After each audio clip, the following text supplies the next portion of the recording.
Hi everyone, in front of me is NOKIA G20 and let me share with you how to show or hide the caller ID on this device. So first of all, let's enter the dialer, and here it doesn't really matter if you will be on the favorites, recents or contacts. All you have to do is to simply tap on the three dots icon in the right upper corner and enter the settings. Now let's tap on calling accounts and tap on the card you've got inserted in your device. And now let's enter additional settings, and as you can see, I've got some problems with my card, but no worries. As you can see, on the very first position we've got the caller ID, so let's tap on it, and here we've got actually three different options from which we can choose. We've got the network default, but let's leave it.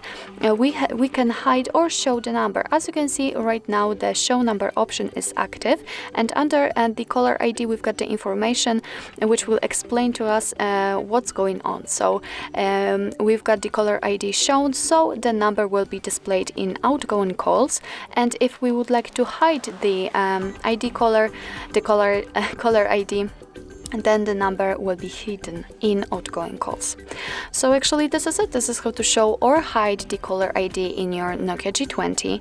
Thank you so much for watching. I hope that this video was helpful, and if it was, please hit the subscribe button and leave the thumbs up.